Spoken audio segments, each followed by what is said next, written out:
I've had the pleasure and privilege of photographing almost every major dance company in the world, from ballet companies, ABT, or modern dance companies such as Alvin Ailey. I studied anthropology in college, and from that my interest in photography arose because I wanted to capture indigenous people and their cultures. My first experience photographing dance in theaters was quite challenging because I had never photographed movement.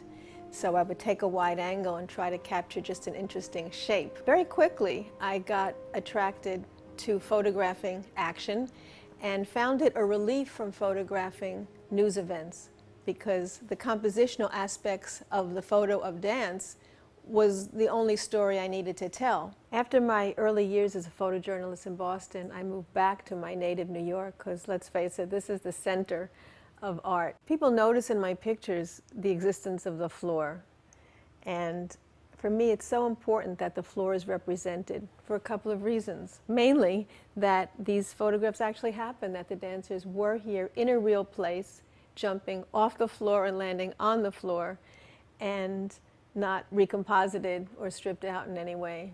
I'm known for my pictures that defy gravity, but they defy logic as well. You look at one of these photographs and it seems impossible that this actually happened, but I'm really photographing a 2,000th of a second, and that's beneath our threshold of perception. So when we look at the photograph, it looks surreal, it looks impossible, but it's absolutely real, and it can only be seen and experienced through a photograph. Prints of my images are becoming increasingly important to me. With the ubiquity of images out there on the web, in all the digital media, in the marketplace, there's just a vast ocean of images, and for me the actual print can show the subtlety and uniqueness of what I'm trying to capture. I'm drawn to these fine art papers because of the textural quality. I feel that I could feel the powder, or feel the chiffon in the picture, or even experience the wind blowing through a scarf. The great thing about working with the Hot Press Bright papers is that I finally have a real black and vibrant colors, and I was never able to achieve that before. Another thing I love about the Hot Press Bright papers is that the surface of the paper doesn't interfere with the experience of the image. You just fall right into that world I've photographed. The thickness of these new papers give the prints an intrinsic value that is very impressive to the fine art client.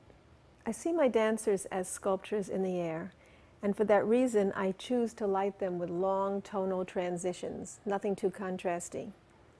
With the Hot Press Bright papers, I can reproduce that feeling of soft, smooth, long tonal transitions. One thing I don't miss about darkroom prints is that they never dried flat. Galleries would always complain about waviness, and with these papers they lie so flat and they mount so well. It's a dream. I love the vibrancy in the colors. I mean, all of a sudden now color and black and white is equally important to me. I'm no longer just a black and white photographer.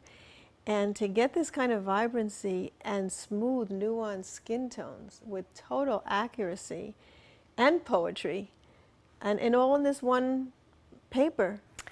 I love the feel of these prints.